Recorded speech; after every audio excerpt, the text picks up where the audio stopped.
Vamos começar com uma oração, meninas. Eu vou pedir para a Iva fazer essa oração. Iva, por favor, para Deus abençoar a nossa aula. Pai amado, Pai querido, muito obrigado, Senhor, por essa oportunidade de estarmos aqui. O Senhor nos abençoou durante a semana e hoje, pela Tua graça, o Senhor nos trouxe aqui. Abre, Senhor, os nossos corações, ó Deus, para que tudo que for dito aqui faça morada em nós e que nós sejamos praticantes da Tua palavra e não apenas ouvintes. Nós te adoramos porque o Senhor é um Deus fiel para conosco, o Senhor é o Criador e o sustentador das nossas vidas, o Senhor é um Deus incomparável, o Senhor é único, o Senhor é soberano. Então, em nome da Tua soberania, da Tua bondade e misericórdia, coloca as Tuas palavras em nossos corações e nos ajuda a praticá-las. Abençoa-nos, Senhor, a todas nós que estamos aqui, as nossas famílias, aqueles, ó Deus, que não têm vindo, que o Senhor toque seus corações para que possam vir também. E seja, Senhor, com a Michele nesta manhã, que ela fale somente da Tua parte. É o que nós te pedimos em nome de Jesus. Amém. Amém.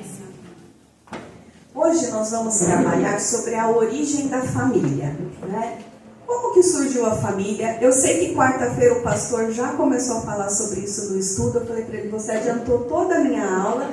Foi maravilhoso, né? Então a gente não precisa fazer mais nada, só colocar o YouTube e ele dá aula. Mas eu vou tentar trazer algumas outras coisas para nós pensarmos. E nós vamos trabalhar Gênesis 1, 2 e 3 nessa manhã. O texto base da nossa aula é Gênesis 2, 24, que diz assim: por isso, deixa o homem, pai e mãe, e se une à sua mulher, tornando-se os dois uma só carne. Assim como em toda a criação, a família foi planejada por Deus. E foi isso que o pastor falou na quarta-feira, quando ele tratou sobre Gênesis 2, né?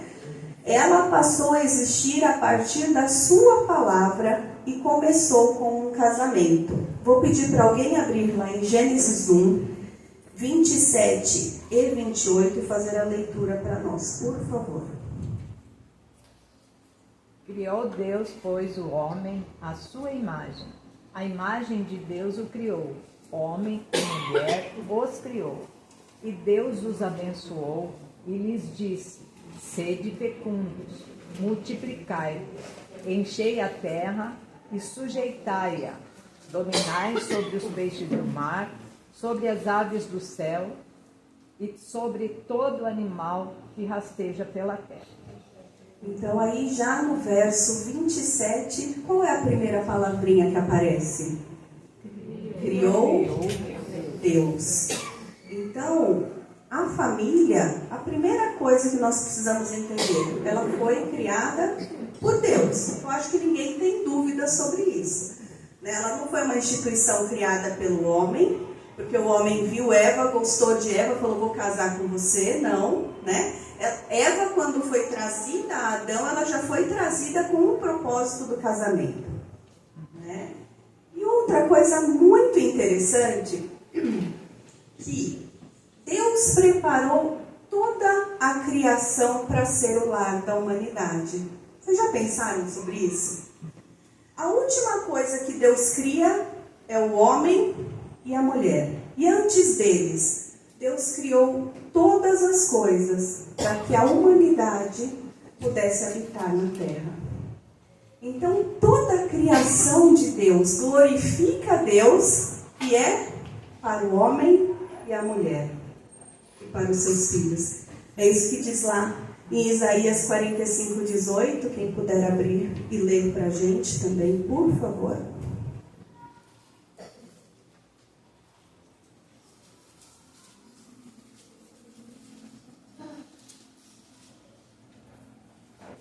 Porque assim diz o Senhor, que criou os céus, Deus que formou a terra, que a fez e a estabeleceu.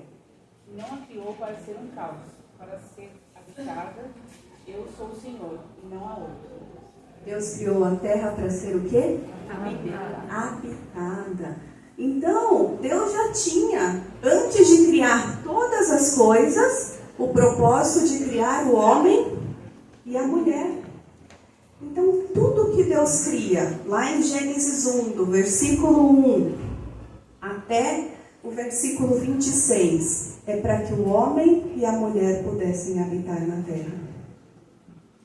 Isso é fantástico, porque Deus pensou em cada detalhe para que o homem e a mulher fossem um casal, uma família, neste lugar que Ele havia criado.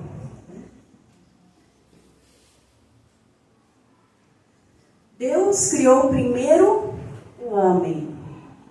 O homem foi criado a partir do pó da terra.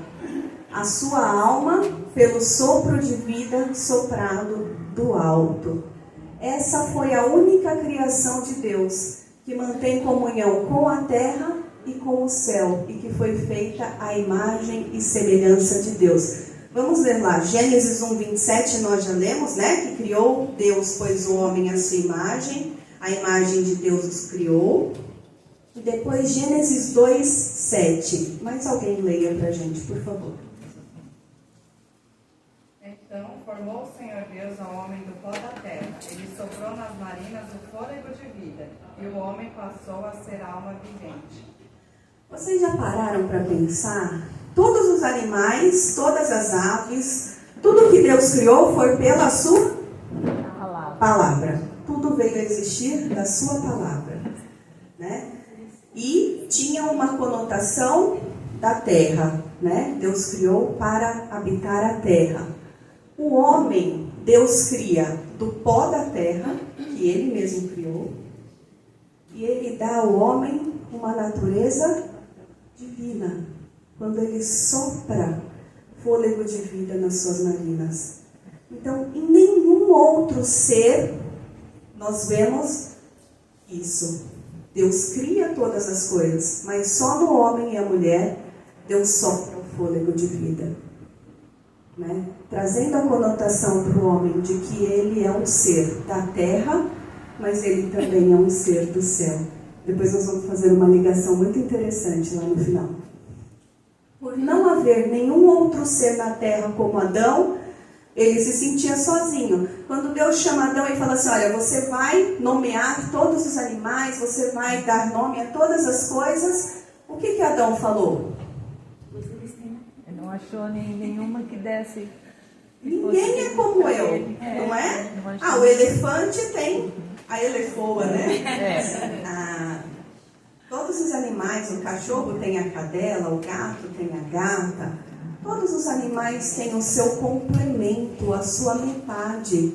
Adão não tinha ninguém que se parecesse com ele, que tivesse a mesma essência da terra e do céu, não é?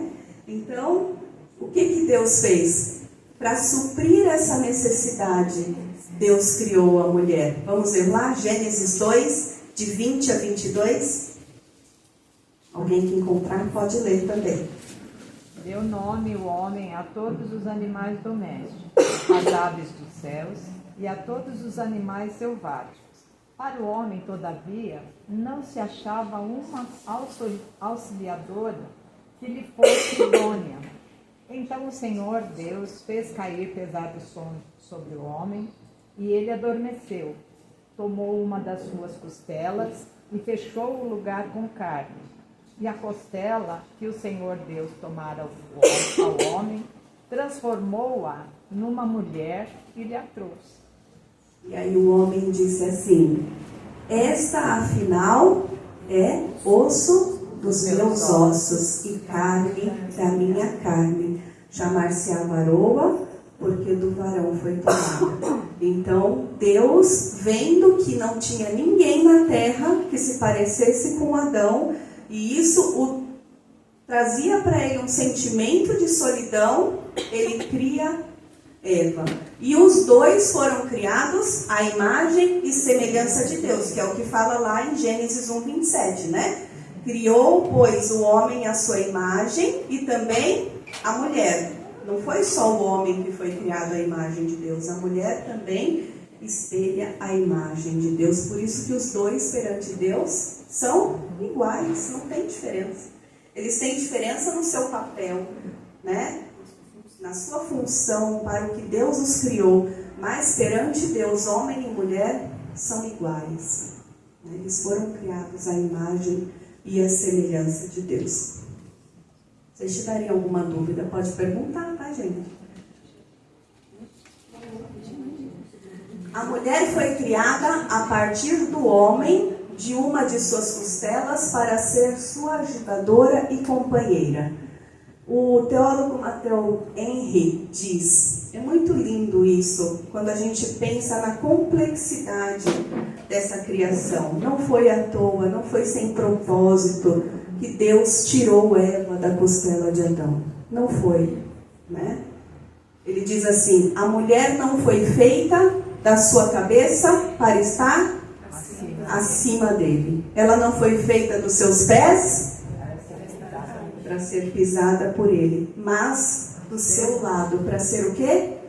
Correspondente, igual, ajudadora, companheira, de debaixo do seu braço, para ser protegida, e de perto do seu coração, É muito lindo para isso, ser né? amada. Ser protegida, que coisa linda isso.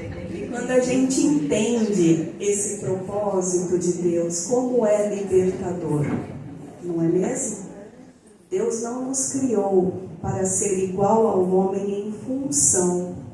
Deus deu ao homem a função de ser o comandante, de liderar, para que nós pudéssemos nos sentir protegidas, amadas. Não é à toa que Paulo vai falar lá em Efésios que o homem tem que amar a mulher como Cristo amou a igreja. É um sacrifício muito grande, minhas irmãs. A gente pensar, para o homem é fácil, ele só trabalha, chega em casa, não tem que fazer mais nada. A mulher tem que cuidar da casa, tem que cuidar dos filhos. Mas nós não temos que ir para o fronte, para a frente de batalha. Nós não temos que morrer pelo homem. O homem tem o dever de morrer pela mulher, né? Para isso ele foi chamado. E é por isso que a mulher foi tirada do seu lado, para ser protegida por ele, né? Isso é libertador para nós. Quando nós entendemos que Deus criou o homem para nos proteger, para cuidar, para ser o responsável por nós diante de Deus, Deus não fala assim para a mulher, você vai ser responsável pelo seu marido no dia que eu chamar você lá no juízo final. Não, mas Deus fala para o homem, você vai ser responsável como sacerdote do lar. E eu vou cobrar de você a vida da sua mulher espiritual, a vida física. É um peso muito grande, irmãos. Cristo carregou um peso muito grande pela igreja. Não foi? A morte dele foi muito profunda, foi um peso. Ou não foi? Foi fácil? Não foi. E a Bíblia fala que o homem, ele tem que ser como Cristo na sua família. A mulher não. A mulher é a ajudadora, aquela que está perto, aquela que complementa aquilo que ele não pode fazer. Então, quando a gente entende que Deus nos criou para ser protegida, para ser amada, o nosso fardo se torna muito pequeno, muito pequeno. Portanto, Deus não só criou a família, como também a abençoou, dando o poder, a habilidade e o desejo para o homem e a mulher serem marido e esposa e de serem pais. E por ser o criador da família, ele prescreveu um padrão e um modelo para ela. Né? Deus deu ordens a Adão e a Eva. Né? Ele fala assim, no versículo 28 do capítulo 1, fala que Deus os abençoou e lhes disse, sede fecundos, multiplicai-vos, enchei a terra, sujeitai-a, dominai sobre os peixes do mar, sobre as aves dos céus e sobre todo animal que rasteja pela terra. Então Deus deu ao homem e à mulher a função de constituir uma família. Né? Esse foi o primeiro mandamento que Deus deu à família. Né? Sejam fecundos, encham a terra. Tudo aquilo que eu criei é para ser desfrutado por vocês, pela humanidade, como família. Isso é muito importante. Então, a família, ela é uma obra de Deus, ela foi criada por Deus e abençoada por Deus para habitar na terra. Esse é o primeiro princípio que a gente precisa entender. E aí, nós vamos trabalhar agora sobre o primeiro casal que Deus cria, né? A primeira família. Então, antes de Deus criar Eva, Deus dá uma ordem a Adão. Lá em Gênesis 2, 16 e 17. Por favor, alguém leia. Ordenou o Senhor Deus ao homem, dizendo: de toda a árvore do jardim podes comer livremente, mas da árvore do conhecimento do bem e do mal, desta não comerás, porque no dia em que dela comeres, certamente morrerás. Essa foi uma ordem dada diretamente a Adão. Deus ainda não tinha criado Eva quando ele deu essa ordem. No entanto, apesar de nós não vermos nenhum texto falando diretamente disso, fica implícito quando Eva conversa com a serpente de que essa ordem foi repassada para ela. Em algum momento, Adão falou para ela: olha, você está vendo essas duas árvores aqui no meio do jardim, a árvore da vida, a árvore do conhecimento do bem e do mal, dessas nós não podemos tocar, não podemos comer. Né? Tanto é que ela fala isso para a serpente. Então, em algum momento, Adão dá essa instrução para Eva. No capítulo 3 de Gênesis, nós vamos ver a queda do homem. Satanás, falando por intermédio da serpente, o que ele faz? Ele distorce a palavra de Deus. Né? Ele começa o seu ataque de calúnia, astuta e mentiras contra Deus. E aí ele traz o caos e a morte para a humanidade. Satanás, ele lançou dúvidas sobre a palavra de Deus, porque Deus tinha falado para Eva, para Adão, né? E depois Adão falou para Eva: olha, se você comer, você vai morrer. E Satanás faz o que? Olha, é certo que vocês não morrerão. Lá em Gênesis 3:4. Alguém pode ler para a gente, por favor? Então a serpente disse à mulher: é certo que não morrereis. Mas Deus havia dito o quê? Que eles morreriam, não é? E a serpente faz o quê? Aquilo que Deus disse não é tão bem assim, não é tão certo. É certo que vocês não vão morrer, vocês só vão se tornar o quê? Conhecedores como Deus.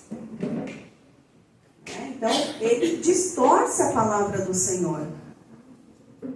Eva, ela foi enganada pela serpente, ela desobedeceu a Deus e depois ela faz o quê? Oferece daquele fruto para Adão, que comeu com pleno conhecimento que seu ato estava errado. Adão não foi enganado por Eva. Olha, come aqui desse fruto, né? Porque não é daquela árvore lá do meio do jardim. Não. Adão sabia o que ele estava fazendo. Vamos ver lá em 1 Timóteo 2,14. Quem achar, pode ler, por favor.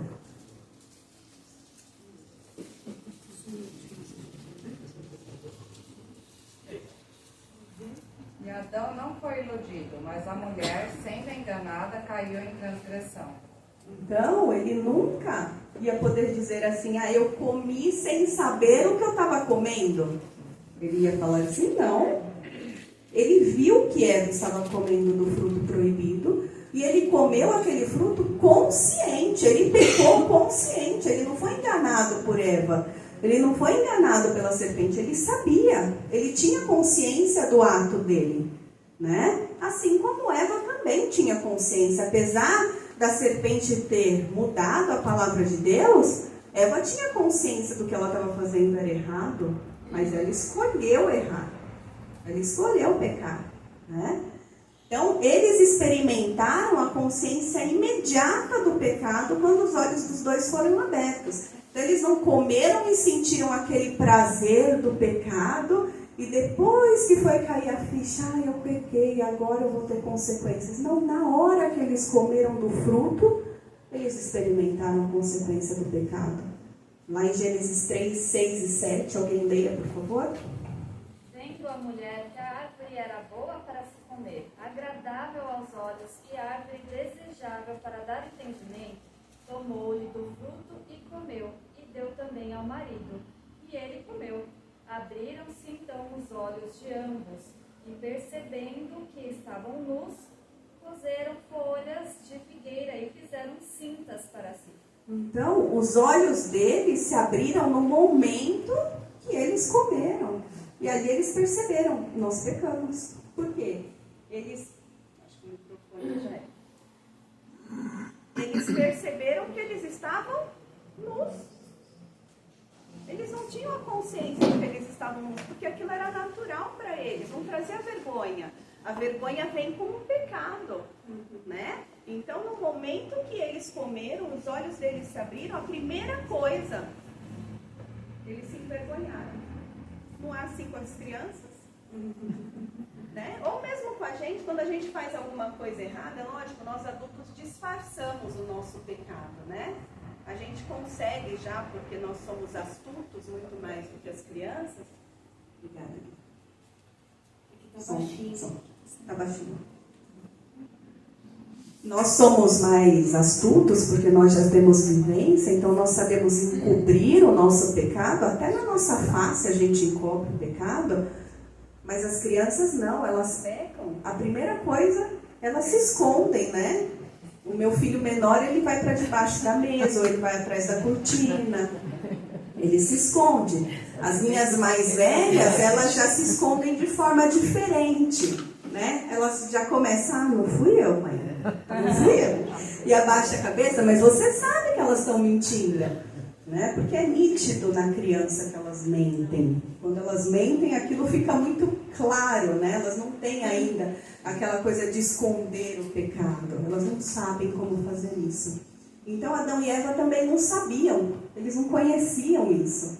Então, a primeira coisa que eles fazem, eles vão procurar alguma coisa para cobrir a nudez deles, para esconder o pecado, né?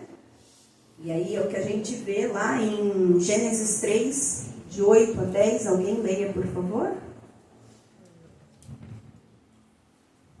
Quando ouviram a voz do Senhor Deus, que andava no jardim pela viração do dia, esconderam-se da presença do Senhor Deus, o homem e sua mulher, por entre as árvores do jardim. E chamou o Senhor Deus ao homem e lhe perguntou, onde estás? E ele respondeu, ouvi a tua voz no jardim, e porque estava contigo medo, me escondi. Então, as duas consequências aí do pecado, né? O medo e a vergonha.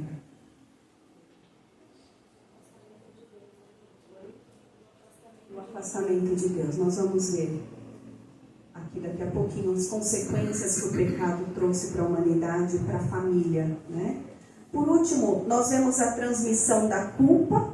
Por quê? Quando confrontados, o que eles fazem? Adão fala para Deus, não, Senhor, a culpa é da mulher que o Senhor me deu. Então ele culpa a Deus e ele culpa a Eva, né? Eu não sei de nada, só comi aquilo que ela me deu. Eva tenta se justificar falando, a serpente me enganou. Eu também não sabia. Culpou Satanás, né? Ela podia ter falado, a culpa é do Adão. Por que ele não estava aqui quando a serpente estava falando comigo, não é? Não, mas ela culpou a serpente.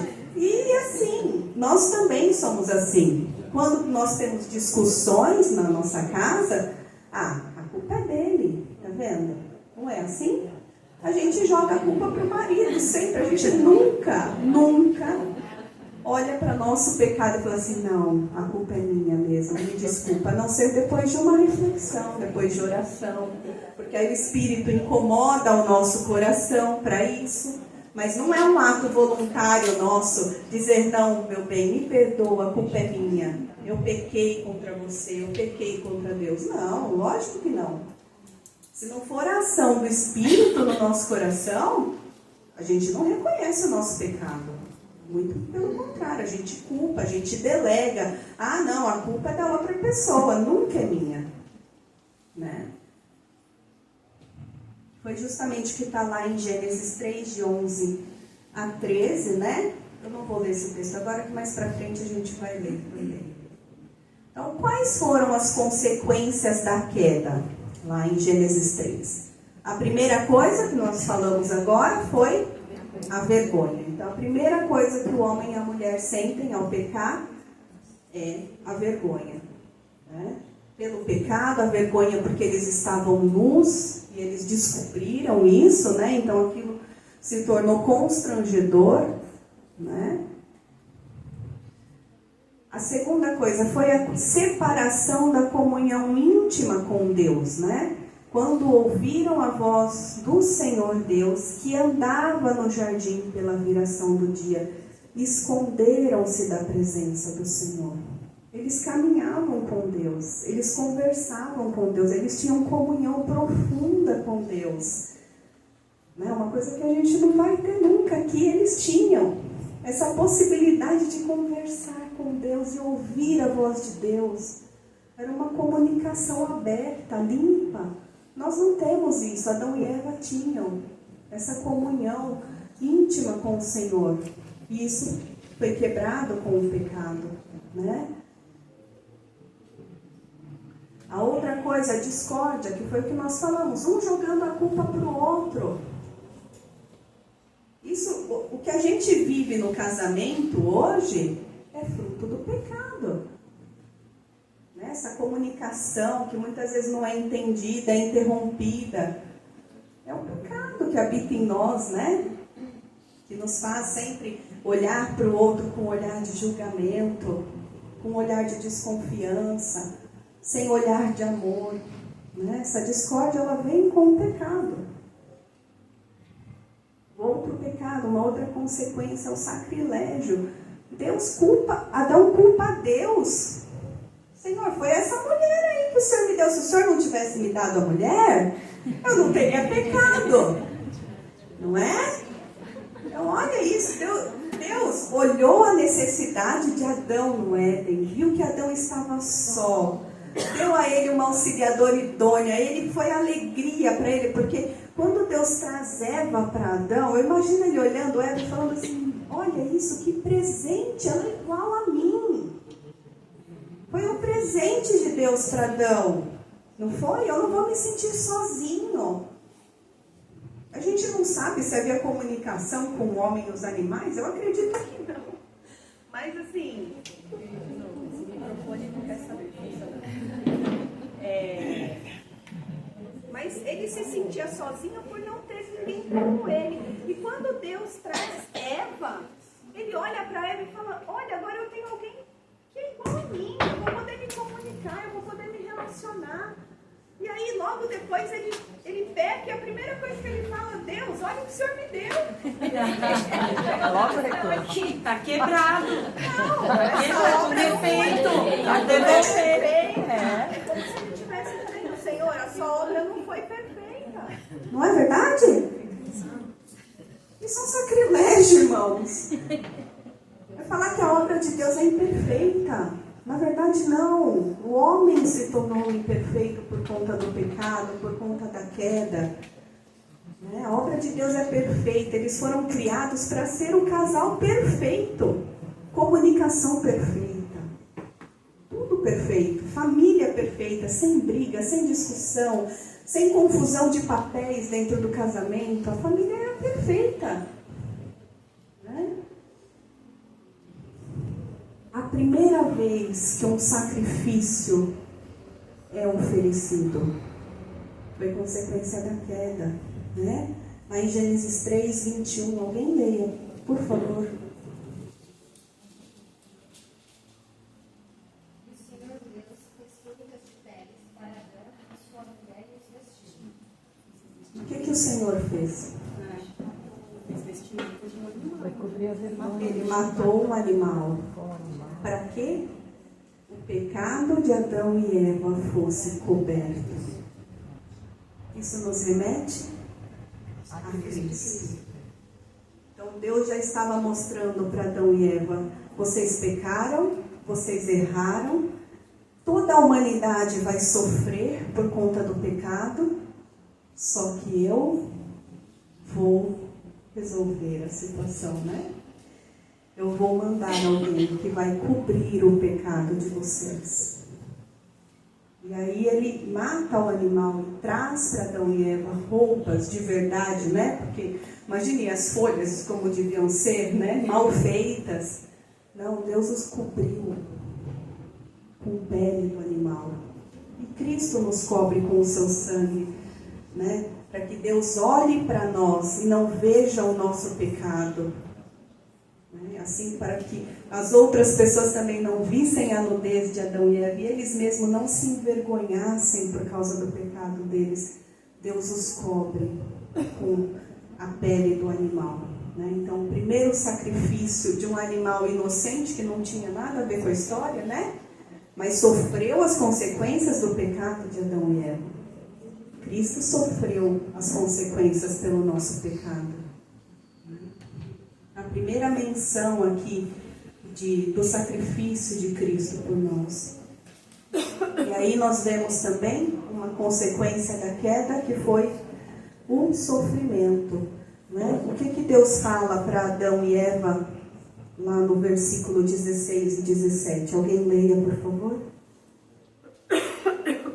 E a mulher disse: multiplicarei sobremodo os sofrimentos da tua gravidez. Em meio de dores darás à luz filhos. O teu desejo será para o teu marido, e ele te governará. E a Adão disse: visto que atendeste à voz de tua mulher, e comeste da árvore que eu te ordenara não comesses, maldita é a terra por tua causa. Em fadigas obterás dela o sustento durante os dias de tua vida. Ela produzirá também cardos e abrolhos, e tu comerás a erva do campo. No suor do rosto comerás o teu pão, até que tornes a terra, pois dela foste formado. Porque tu és pó, e ao pó tornarás. Então aí foram as consequências do pecado, né? Deus chama Adão e fala para ele: olha, agora você vai ter que trabalhar muito mais para comer, né? Com fadiga, né? Com fadiga, com cansaço. Não é que Adão não trabalhava no Éden, Deus manda Adão trabalhar, não é? O pastor falou sobre isso quarta-feira. Deus manda Adão trabalhar. O trabalho, ele não é fruto do pecado, né? Adão trabalhava no jardim, ele administrava o jardim, mas agora esse trabalho ia ser pesado, né? Ele não ia colher só coisas boas da terra, ele ia colher abrolhos, né? Então, ele ia sofrer para comer. E a mulher também. A mulher teria dores agora para ter filhos. Eva não experimentou o parto sem dor, né? Ela já experimentou o parto com dor. E não só isso, né? O desejo dela de ser mais do que o marido, isso também seria controlado, né? Porque Eva no Éden, a gente já falou sobre isso nos estudos das mulheres, Eva, ela quis tomar a frente de Adão. Não é à toa que Deus fala para ela que o desejo dela ia ser para o marido, porque ela quis tomar o lugar de Adão no Éden, não é? Oi? Quando ela pecou, na hora que ela toma o fruto e ela não consulta o marido dela sobre aquilo, ela tomou a frente, ela tomou a decisão do lar, né, Paty? Então ela tomou o lugar que o marido tem dentro do lar, né? E por isso Deus fala para ela que o desejo dela seria para o marido e ele a dominaria. Porque isso não é demagogia, já era uma coisa natural. Ela já sabia o papel dela, ela conhecia, aquilo não era problema para ela, não trazia angústia ao coração dela, o ser como Adão. Não tinha isso, eles não tinham essa disputa que nós temos hoje, isso vem como pecado, né? E a última consequência que nós vemos é a expulsão do paraíso. Né? No versículo 23 e 24, o Senhor, por isso, lançou fora do jardim do Éden, a fim de lavrar a terra de que fora tomado. Vocês acham que Deus foi duro com Adão e Eva ao expulsá-los do paraíso? Vocês acham isso? Foi uma coisa, uma consequência muito dura.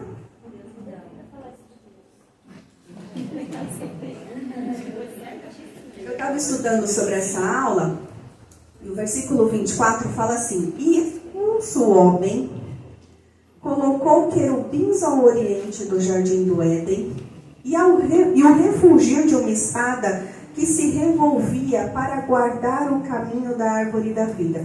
Ou seja, uma espada que não parava, porque para ele não tentar voltar para o jardim do Éden.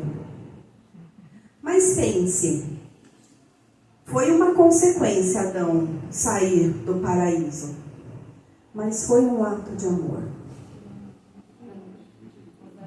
Não é para não pecar, porque no Éden nós tínhamos duas árvores. A árvore do conhecimento do bem e do mal e a árvore da vida. Se Adão comesse do fruto da árvore da vida, o que aconteceria?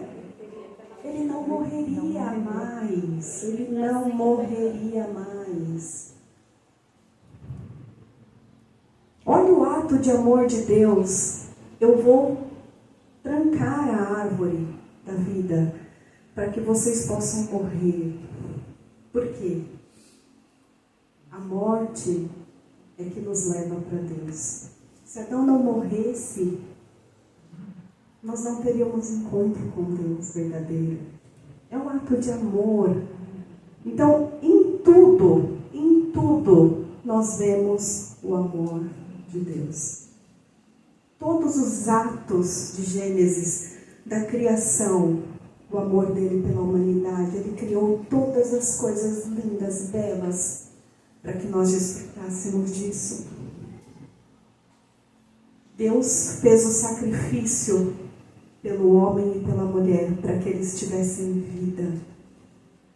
E Deus não permitiu que o homem voltasse ao jardim do Éden, para que ele comesse da árvore da vida e vivesse constantemente no pecado.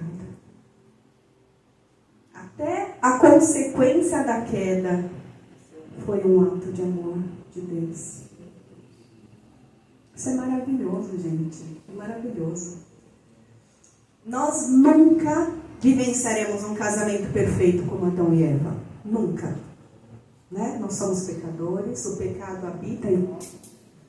E isso traz consequências para o nosso casamento. Né?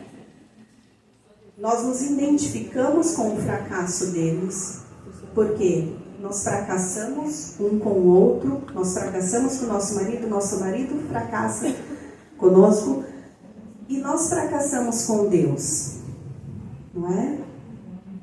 Nós conseguimos com certeza, em muitos momentos da nossa vida de casados, lembrar de escolhas ruins que fizemos e tiveram consequências no nosso casamento, não é?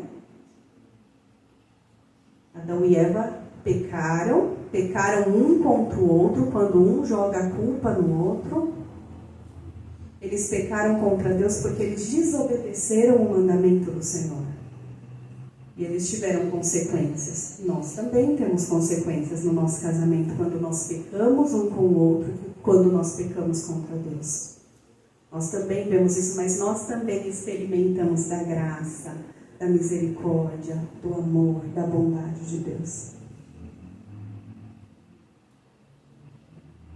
Agora, lições próprias para nós, mulheres, que esse é o intuito. Por que nós separamos as salas? Né? Não foi porque nós queremos fazer diferença entre homens e mulheres, não, irmãs, não. Nosso intuito aqui é trabalhar mais o coração das mulheres e a outra sala trabalhar mais o coração dos homens, para que vocês se sintam mais à vontade para falar, e eles também, porque muitas vezes, quando nós estamos juntos, nós nos inibimos de perguntar, de falar. Meu marido vai achar que eu estou expondo alguma coisa. Não. E para nós termos um direcionamento focado, né? Por isso que nós separamos a sala. Não foi para trazer divisão, muito pelo contrário, para nós trazermos crescimento. Nós não queremos dividir os casais, a Bíblia fala, né? Não, nós não devemos separar. Aquilo que Deus ajuntou, não separa o homem. Não é esse o nosso intuito. Muito pelo contrário. É ajuntar mais. É trazer mais amor para o casamento. É trazer mais a graça de Cristo. Que nós possamos aprender como mulheres a amar mais o nosso marido. Né? Então o que a gente pode aprender aí? Primeiro, nós devemos nos lembrar do nosso propósito, para aquilo que Deus nos criou. Eva foi criada para complementar, completar e realizar Adão, atuando como ajudadora. A nova versão internacional diz: alguém que o ajude como se fosse a sua outra metade. Então sempre nós devemos nos lembrar disso. Por que Deus nos criou? Para que Deus nos criou? Quem é você? Né? O autor do livro, eu vou mostrar depois para vocês a capa. Uma parte dessa lição foi de um livro chamado Um Casal Segundo o Coração de Deus. E aí eles separam no final de cada capítulo lições para Eva e lições para Adão. Né? E ela coloca assim, na parte para Eva: todas as manhãs, quando eu me levanto, eu oro ao Senhor, eu me pergunto: quem é você? Quem é você? O nome dela é Elizabeth. Quem é você, Elizabeth? O que mudou depois que você aceitou a Cristo? Então, eu sou mulher, esposa e mãe cristã. Esse foi o primeiro propósito para que Deus me criou. Para ser mulher, esposa e mãe. Né? A segunda pergunta que ela faz: qual é o objetivo da sua vida? Dar glória a Deus como uma mulher que conhece a Cristo, ama seu marido e filhos. Lá em Tito 2, 4 e 5, alguém abra pra gente e leia, por favor.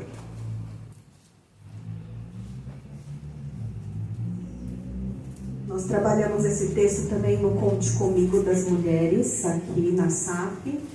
Foi muito gostoso trabalhar sobre esse propósito que Deus nos deu. A fim de instruírem as jovens recém-casadas a amarem ao marido e a seus filhos, a serem sensatas, honestas, boas donas de casa, bondosas, sujeitas ao marido, para que a palavra de Deus não seja difamada. Isso o Tito está falando para as mulheres idosas ensinarem as mulheres mais jovens. Ou seja, para que desde novinhas elas aprendam a dar glórias a Deus, amando o seu marido, ensinando os seus filhos, sendo boas donas de casa. Não é? Então, qual é o objetivo da nossa vida? Glorificar a Deus como mulher, como propósito que Ele nos deu. Terceira coisa, pergunte sempre. Leia lá 1 Coríntios 11, 3.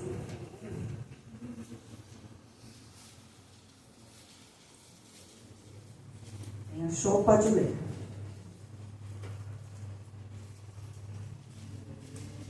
Quero, entretanto, que saibais ser Cristo o cabeça de todo homem, e o homem o cabeça da mulher, e Deus o cabeça de Cristo.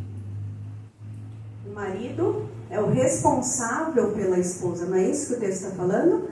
Cristo é o responsável pela igreja e o homem responsável pela sua mulher. Portanto, pergunte sempre para o seu marido quando você tiver dúvidas, quando você tiver anseio no seu coração, né? Pergunte: eu devo fazer isso? O que você acha disso? Meu marido brincou comigo ontem assim: você não perguntou para mim se era para fazer a Maria Mole.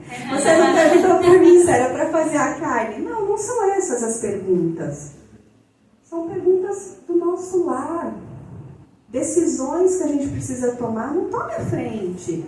Tomem decisões juntos. É o objetivo, né? Nós somos parceiros. Deus nos criou para sermos juntos, não separados. Eclesiastes 4, de 9 a 13. Texto muito lindo. É melhor ter companhia do que estar sozinho, porque maior é a recompensa do trabalho de duas pessoas. Se um cair, o amigo pode ajudá-lo a levantar-se. Mas pobre do homem que cai e não tem quem o ajude a levantar-se. Se dois dormirem juntos, vão manter-se aquecidos. Como, porém, manter-se aquecido sozinho? Um homem sozinho pode ser vencido, mas dois conseguem defender-se. Um cordão de 3 dobras não se rompe com facilidade. Então é muito melhor estarem juntos. E foi para isso que Deus nos criou, para nós estarmos juntos. Fazermos tudo juntos, né? Abraão, depois que Sara morre, ele tem uma mulher só para esquentar seus pés, não é? Davi também, porque faz falta isso, né? Vamos lá. Conheça o seu inimigo.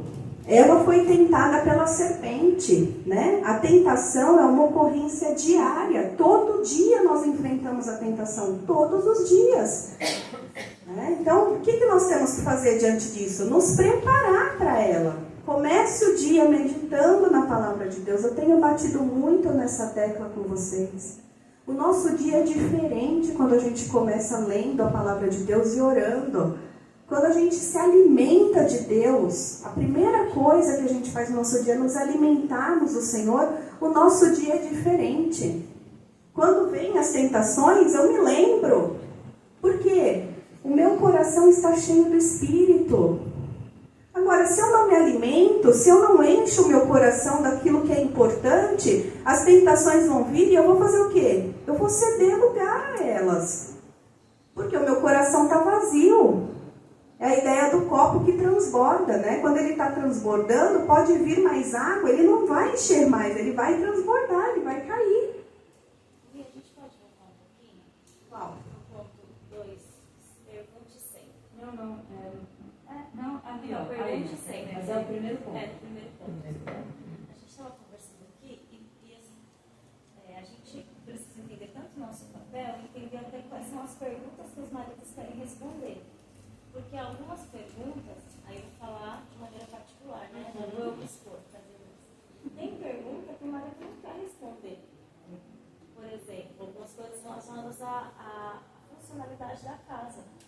Não é próprio do marido responder. Se já se espera coisas do marido que é natural para ele, para o meu não é. Querendo então, o Rodrigo pergunta assim, eu compro esse vaso? Ele só pergunta quanto que é. Tem dinheiro? É caro. Então não vou esperar dele qual vaso é mais bonito. Se a gente espera coisas do marido, ele não vai poder me dar. E às vezes gera frustração, porque a gente está esperando uma coisa que não é natural. Então assim, eu aprendi a esperar do meu marido pensou que ele pode me dar. Tem coisa que ele não tem. Então eu perguntar sempre, nessa parte de perguntar sempre, que perguntas... São as perguntas essenciais. Não para o bom andamento da casa, não é isso. É para o relacionamento. Entendeu? A mulher virtuosa lá em Provérbios 31, ela não perguntava para o marido que fruta que ela ia comprar, como é que ela ia decorar a casa. Ela não perguntava isso. Não é próprio, eles não têm isso. É muito difícil um homem que tem essa sensibilidade. Olha, eu acho que esse vaso ficaria bonito aqui. Ai, vamos pintar a parede dessa cor. Gente, isso não são coisas que vão contribuir para o meu casamento. Mas as perguntas que a gente coloca, que pergunte sempre, são coisas concernentes ao nosso relacionamento. Né? Coisas concernentes à educação dos nossos filhos. Decisões que a gente precisa tomar que vão glorificar a Deus. Às vezes eu tenho dúvidas sobre assuntos pertinentes a coisas que... sobre Bíblia mesmo. Quando ele não quer falar sobre isso, é importante que a gente estimule, porque tem marido também que nem sobre isso quer falar. Mas, então, eles estão aprendendo sobre isso lá em cima. Isso a gente... A importância do diálogo.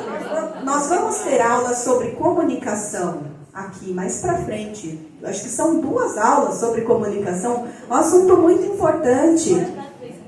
Porque a comunicação no lar, ela é importantíssima. A gente vai ver. Eva e Adão pecaram porque eles não se comunicaram.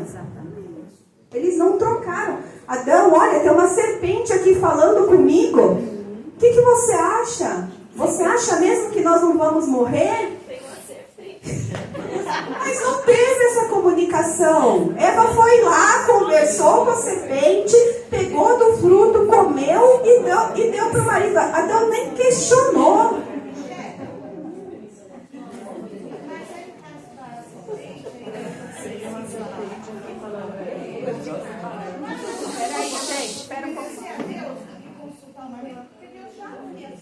Sim, mas ali...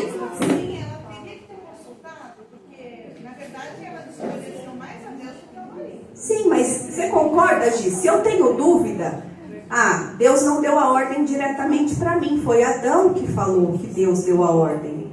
Então, assim, ela pelo menos tinha que ter tido a dúvida, né?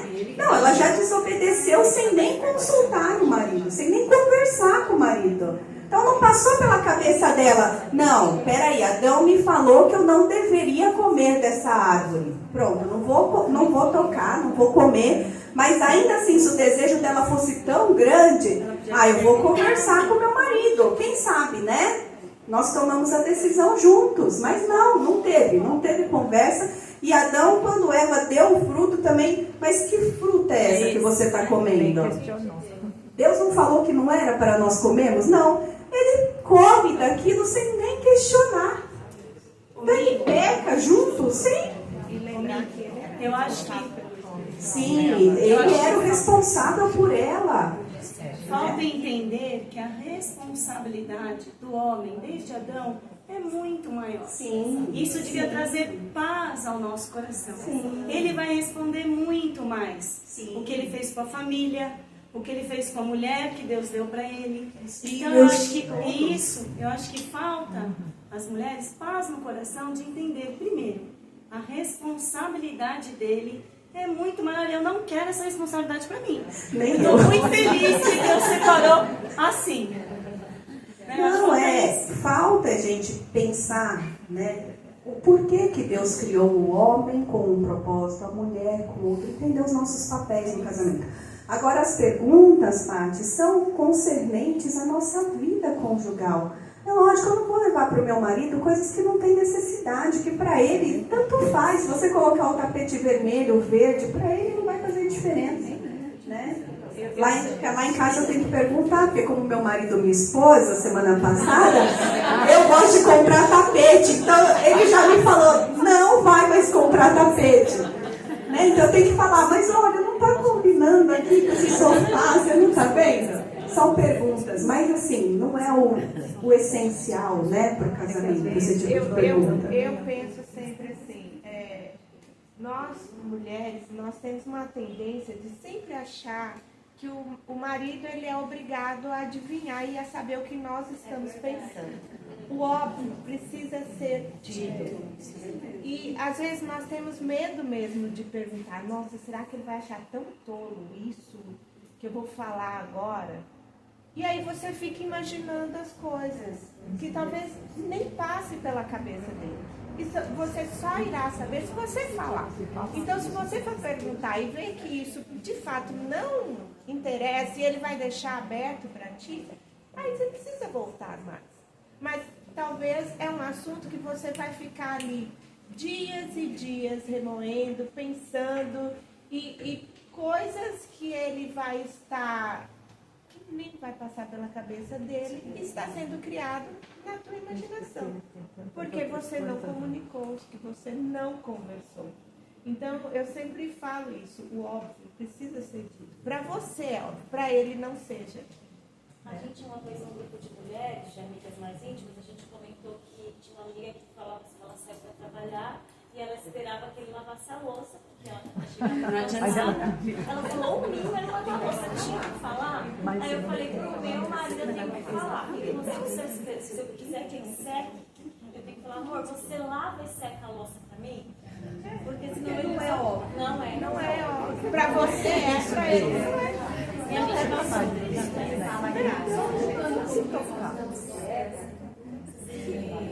Quando Eva fala com a gente, a Bíblia aqui não mostra na nossa linguagem, mas mostra um emoji que ela estava ansiosa, né, surpresa. Mas a impressão que eu tenho quando eu leio é que para ela foi muito normal falar com uma serpente. Olha, eu sabia que alguém ia me perguntar isso, eu tinha certeza. E eu orando, eu falo, Senhor, que ninguém pergunte, Senhor, que ninguém pergunte. A ideia de quando a senhora fala assim, ela não contou Adão, simplesmente ela jovem, que ela queria ser como Adão, já mostra que a vontade nasceu no coração dela antes dela comer. Antes. Na verdade, o comer é só a consumação do pecado. O pecado vem antes. Olha, gente, eu preciso terminar minha aula aqui. Senão a superintendente vai ficar aqui, ó, mostrando o relógio pra mim. Eu não sei te dizer, Kátia, por que Eva não se surpreendeu com a serpente. A gente não tem isso descrito na Bíblia. Alguns teólogos falam que os animais se comunicavam com eles. Eu não sei, gente, é muita conjectura. O que a Bíblia não fala, a gente se cala. Eu não sei. Pode ser até que tenha sido uma surpresa, mas Moisés, ao registrar isso, não achou que era uma coisa relevante para nós. O importante para ele era que Eva pecou. Aquilo foi para o coração dela. Eva não se comunicou, né? Ela simplesmente foi, comeu e deu ao marido. Não houve a comunicação. Gente, é muito importante isso. O que a Bíblia não fala, nós nos calamos. Não tem, eu vou ficar aqui pensando, por que a serpente? Por que foi a serpente? Por que não foi outro animal? Gente, isso não vai edificar em nada a minha vida. Não vai trazer para mim nada além do que a Bíblia já fala. Se Deus não colocou, é porque a gente não precisava saber, né? Então, aqui terminando esse conheça o seu inimigo, eu coloco assim, se Eva tivesse a ordem de Deus tão firme, fixa na sua mente, tão no seu coração, né? E é isso que eu quero colocar para nós. Quando nós temos a palavra de Deus tão firme no nosso coração, na nossa mente, as nossas ações, os nossos pensamentos, eles são sempre voltados para Cristo, né? Nós fazemos o melhor para Cristo. Quando nós vamos olhar o nosso marido, nós pensamos primeiro em Cristo. Os nossos atos são atos de bondade. Eu sempre oro, Senhor, me enche do fruto do Teu Espírito. Porque a partir do momento que eu tiver o fruto do Seu Espírito no meu coração firme, o meu falar, o meu pensar, o meu agir vai refletir a glória de Cristo, né? Então é por isso, encha o seu coração daquilo que é importante, né? Conheça o seu inimigo, ou seja, eu sei que depois das 5, a minha tendência em irar é muito grande. Eu sei, eu conheço o meu pecado. Então o que eu faço? Eu vou procurar maneiras de, a partir daquele horário, me lembrar mais da graça de Cristo, da bondade de Deus sobre a minha vida, para que eu demonstre isso para os meus filhos, para que eu demonstre isso para o meu marido. Eu conheço os meus pecados, então eu tenho que procurar me encher daquilo que vai me impedir de pecar, né? Vou me encher o meu coração daquilo que vai impedir o pecado. Outra coisa, perdoe o seu cônjuge. Adão e Eva culparam um ao outro, culparam a Deus, né? Então assim, não houve o perdão ali. Eu sei que você pecou, você me levou ao pecado, talvez, mas perdoe. Nós precisamos perdoar um ao outro, assim como Cristo nos perdoa. Ainda que eu não receba o perdão do meu marido, eu devo perdoá-lo, porque isso é um mandamento de Deus. Então não vou ficar esperando o meu marido me perdoar para eu perdoá-lo. Não vai. Não vai, mas antes que ele peça, eu tenho que perdoar, Pati. Porque o Senhor manda. A oração do Pai Nosso diz: Senhor, perdoa os meus pecados assim como eu perdoo os meus devedores. Ou seja, se Deus me perdoar à medida que eu perdoo os meus devedores, miserável homem que sou. Não é verdade? Porque se Deus olhar para mim e só me perdoar quando eu perdoo, irmãs, nós vamos viver uma vida miserável. Porque nós não perdoamos nem os nossos filhos, muitas vezes, que nós amamos, né, num grau absoluto. Não perdoamos os nossos maridos? Como é que Deus vai nos perdoar? Siga em frente. Isso aqui é muito importante. Muito. Adão e Eva foram expulsos do jardim, mas ainda tinham um ao outro e seguiram em frente juntos. Eles sofreram as consequências do pecado, né? Deus deu consequências para cada um deles. Eles foram expulsos do paraíso. Eles poderiam, vai você para um lado, eu vou para o outro. Eu vou com Abel, você vai com Caim. Mas não tinha Abel e Caim ainda. Vocês já pensaram que não existiria a família, não existiria a perpetuidade da humanidade? E a própria solução de Deus, né, Mitch? É pela descendência. Sim. Juntos que vocês vão resolver. Sim. Então, eles seguiram juntos. Teve o pecado, teve falta de perdão, teve falta de amor, teve jogar problema um na cara do outro. Teve, mas eles seguiram juntos, não teve divórcio. Não teve divórcio. É fato que nós também falharemos como casal, mas Deus vai prover tudo aquilo que nós precisamos. Né? Ele é suficiente. As suas misericórdias se renovam a cada manhã. Ele está sempre conosco. Então nós podemos seguir em frente. Eu sei que há situações muito difíceis. Nós vamos trabalhar isso no decorrer das aulas. Não vou entrar nisso agora. Que a gente acha que o divórcio é a última, é a saída. Diante de Deus, o divórcio nunca é a saída. Né? Existem casos extremos, nós estamos falando do que é normativo. Tá? Conclusão e aplicações só para nós terminarmos. O casamento, a origem da família foi uma criação de Deus. Eu acho que isso fica claro para nós. Não foi uma invenção humana. Deus criou, pela sua palavra, o casamento. Deus criou homem e mulher para serem uma família, né? Essa instituição é plano de Deus e abençoada por Deus.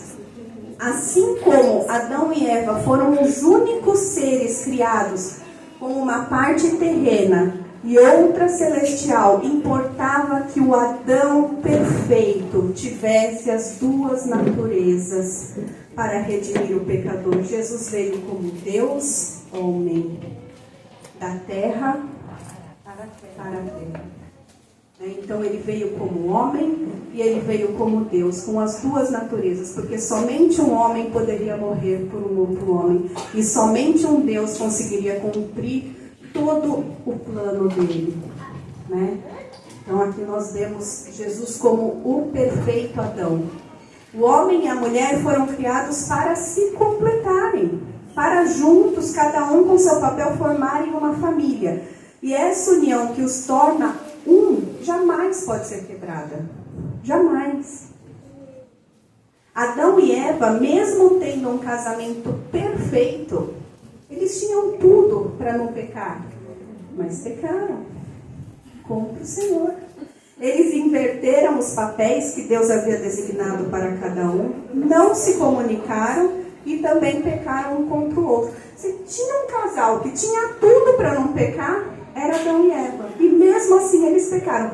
Nós não vamos pecar? Nós vamos!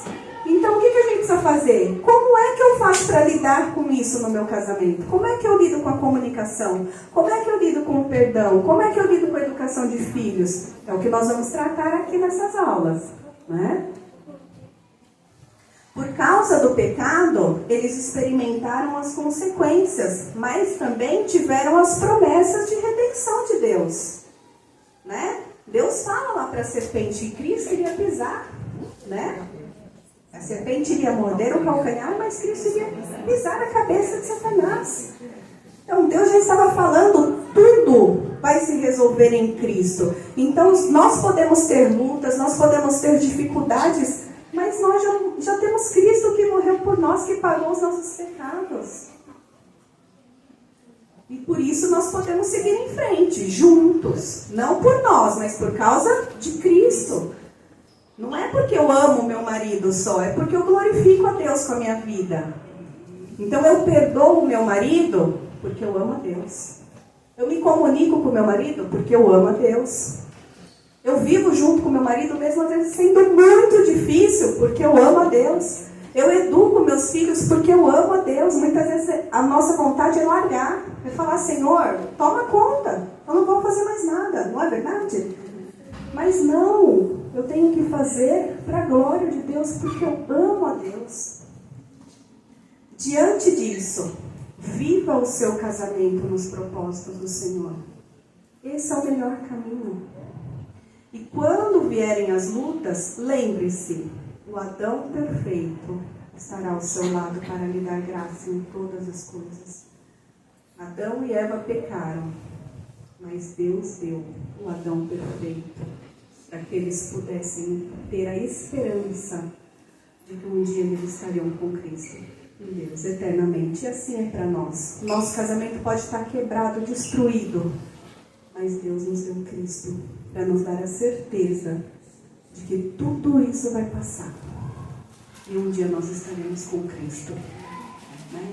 Então esse é o propósito, irmãs, de nós estudarmos aqui, esses 4 meses que nós vamos ter sobre família, sobre a responsabilidade da mulher, a responsabilidade do homem, a criação de filhos, comunicação, vida sexual. Nós vamos trabalhar sobre muitos temas, muitos, para que o nosso casamento glorifique a Deus, para que a gente tenha menos problemas dentro de casa, para que a gente consiga ver mais a graça de Cristo abundando, superabundando na nossa família.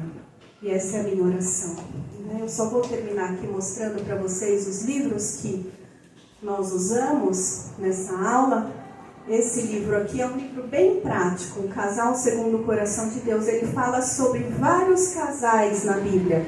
Ele vai contar a história de Adão e Eva, depois ele vai falar sobre Abraão e Sara, o que cada casal aprendeu, quais foram as suas lutas e o que cada um aprendeu segundo a palavra de Deus. Esse Família da Aliança é um livro muito antigo também, mas muito precioso. E a Família Cristã, do Herman Bavinck, que também nós usamos para essa aula, tá? Vamos encerrar orando. Senhor nosso Deus, graças te damos porque o Senhor é um Deus perfeito. O Senhor é um Deus maravilhoso. Nós louvamos o teu nome, Senhor, porque apesar do nosso pecado, a sua graça, a sua bondade, as suas misericórdias superabundam sobre nós, ó Pai. E nós podemos colocar as nossas vidas diante do teu altar de graças, derramar sobre o Senhor todos os nossos pecados e ter a certeza que o Senhor nos perdoa.